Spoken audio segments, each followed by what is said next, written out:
In game 2 of the NBA Finals, Joe Mazzulla and the Boston Celtics had one of the most beautifully drawn up strategies to attack this Dallas Mavericks defense. And on this first play, we're going to display it for you guys. Now, the one thing to look at right away, we get high pick and roll between Sam and Jason Tatum. Now, the one thing to notice about this Dallas Mavericks defense is whenever you get a screen, they're always going to switch the defender. No matter what happens, they're going to switch everything, which in my eyes doesn't really make sense because we're going to attack Luka almost every single time down the floor, right?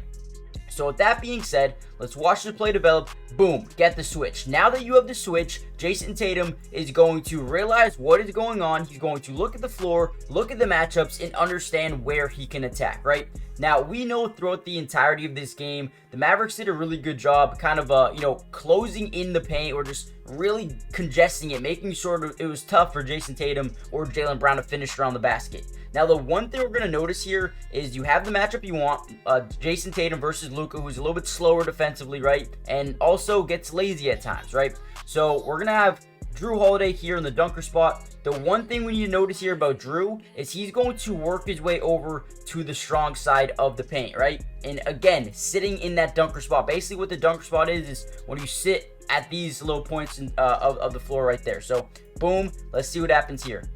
Now, the reason that Drew Holiday is sitting in this dunker spot, right? We're going to see Tatum wait until Drew fully gets in position and bam, let's attack once he gets in that dunker spot. Now, think about this for a second. Why do you have Drew in the dunker spot here? Well, let's be honest with ourselves, right? The last line of defense, instead of being Daniel Gafford because he's got to cover Kristaps, Sam Howard's playing way out here just in case he breaks in, and now you get a wide open three, and then Jaylen in the corner. You can't really help out on Jaylen either. So what does that tell us? The last line of defense is Kyrie Irving. Now, Kyrie has a decision to make, right? He's not a great defender, especially not in the paint as well. So if he fully bites up and tries to cover, then Drew Holiday is going to be wide open underneath the basket for an open layup, right? So it puts Kyrie Irving, probably their worst defender, especially in the paint, in such a tough situation, right? So none of these guys can help. Daniel Gafford stays outside. PJ Washington doesn't fully commit. Dante Exum doesn't fully commit. Now, Jason Tatum has two of the worst interior defenders on this team in the paint. Luka and Kyrie Irving, right? Easy layup, gets it to go. This is why getting a guy in the dunker spot is so important, right? Because the one thing we need to know as well is if Kyrie does fully bite up, right? And he kind of does there. We could have had an easy maybe lob or an easy pass here to Drew Holiday. I think Daniel Gafford actually quietly does a really good job biting in a little bit. And I guarantee you in the next game, we will watch that film. We'll see that Daniel Gafford likes to bite down on this. Kristaps is wide open for three, whether that's Al, Kristaps, whoever it may be. Might even get some more threes out of this as well. But putting someone in the dunker spot is massively, it helps out this offense so much, especially having Kyrie as the last line defense.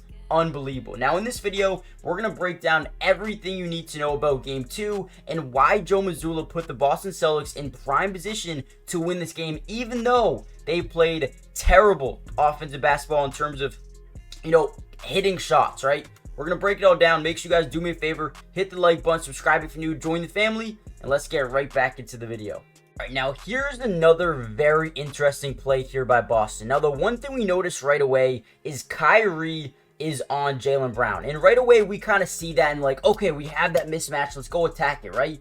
But actually, again, this is where Joe Mazzulla and the Boston Celtics come up and actually look like geniuses, right? So instead of us getting this one-on-one matchup that we usually would want, right? Let's watch what they do, okay? Now, again, pay close attention. You're going to have Jaylen Brown come off this screen from Derek White. And again, what did we mention earlier? They switch everything, okay? So boom, Kyrie on Derek White. Now, going back to the last possession, what did we like to see? Kyrie as that last line of defense, right? So now, guess what? He's back in the dunker spot. Derek White instead of Drew, but Kyrie is back defending this low post, right? Which is not something you want if you're a Dallas Mavericks fan or if you're anybody around the Dallas Mavericks organization. So boom, let's get this ball over to Jaylen Brown, right? And also, guys, so important, make sure you guys go follow the Twitch. We live stream every single one of these basketball games, every single one of these Celtics games, especially for next year as well.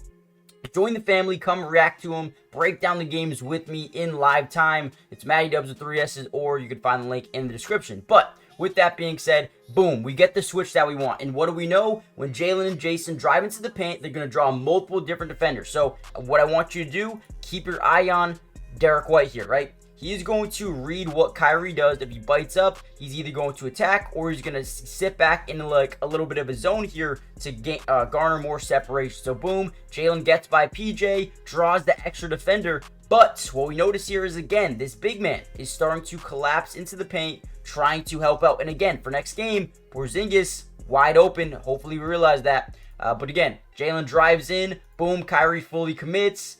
X amount of position. Fadeaway mid-range, wide open for Derek White. Again, another dunker spot bucket because of Kyrie Irving not knowing what to do, right? He's not a great interior defender, and it is so demoralizing when a guy like Kyrie, helps up, but then ends up giving up an easy 2-point bucket. Right, here we go. Another very similar type of play. What do we notice right away? We have a mismatch, right? So we're going to feed the mismatch every single time. We're going to get a skip pass here to Jason Tatum. Jason on Derek Lively. This is what we want to see. This one-on-one matchup every single time. We know Jason, has the ability to drive by him every single time, and he's going to be able to garner extra attention. And again, let's watch how this play breaks down a little bit. What do we notice, chat? What do we notice? Comment section, right? Instead of Dallas putting Kyrie in that dunker spot, they smartly switch. And this is something that Dallas has done a lot. But sometimes when they don't switch, they're still in a tough position, right? So the one thing we notice, again, Drew back in the strong side dunker spot. Okay, and we have obviously this mismatch, Jason Tatum versus Derek Lively. Jason's going to drive into the lane. Again, PJ, really tough position. What do I do? Do I, step up? Do I guard Tatum? Or do I, commit to Drew Holiday, right? So we have to notice and have to understand that Jason Tatum had such a good game reading what the defense did and reacted very, very quickly, right? So Tatum drives in, boom, draws the extra defender here. Now Luka is in really bad positioning, Kyrie in really bad positioning, and Drew Holiday ends up making a tough bucket, up and under, beautiful finish. And these are the things that Drew Holiday does best, right? But man, again, I know I posted a video about Jason Tatum last game. Big shout out, because these are not easy reads, right? You got to make these, and think about it, this is in 0.5 speed. You got to think about in real time, making these reads, making these passes, making these decisions in the NBA Finals while being absolutely, every time this man drives, he gets 3 guys on him and making some really good reads. I know he struggled in game 1 with turnovers, struggled in game 2 with shooting, but man, he's having a massive impact for the Celtics, and especially that play right there.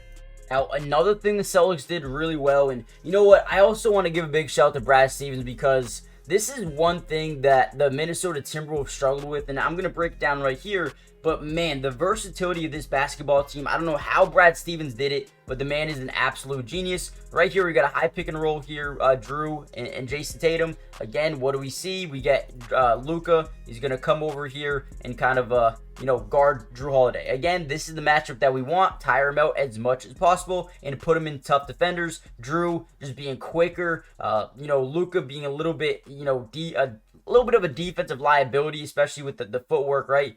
Drew is able to drive right by him. And again, what do we notice, guys? We see Derek White in that dunker spot. Now, this is where the Minnesota Timberwolves just had no answer, right? When you have a guy like Rudy Gobert, right, especially sitting at this 3-point line, I mean, it's like, don't even guard him, right? Send 2 guys in the paint, have Derek Lively in the paint every single time. But the truth is, if Derek Lively rotates over and tries to, guard Drew Holiday here, you're screwed, because KP is going to get a wide open 3 from the corner, a position where he really likes, right? So again, we have Derek White in the dunker spot here. Drew drives in. He's going to fake the pass. Now, easily, you could have, maybe dishes over to Derek White, throwing a little bit of lob. But Drew Holiday has the finishing ability where he's like, I'm going to throw it up anyway and get it to go, right? And you know what's crazy is the Dallas Mavericks last series versus Minnesota absolutely picked apart the Minnesota Timberwolves. Dallas Mavericks picked apart the Minnesota Timberwolves in the high pick and roll situation.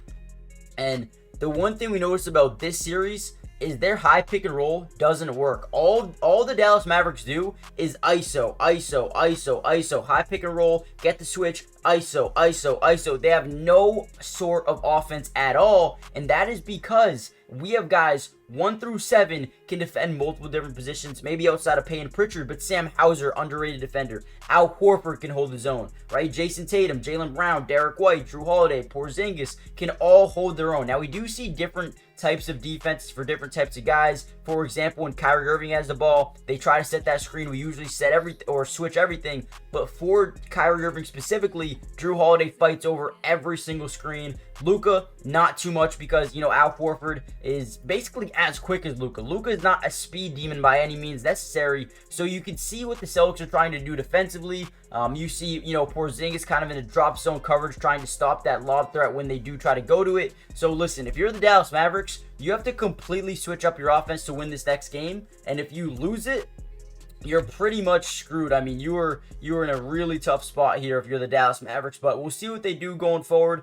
But man, what a win by Boston. The dunker spot is real. I wonder if they're going to go back to it in game 3. But we'll see, man. In Dallas, make sure you guys hit the like button, subscribe if you're new. And again, we will be live streaming this game on my Twitch or on this channel as well. So Twitch is Matty Dubs with 3 S's. Link in the description, or subscribe here. And I'll see you guys in the next video or stream tomorrow. Peace.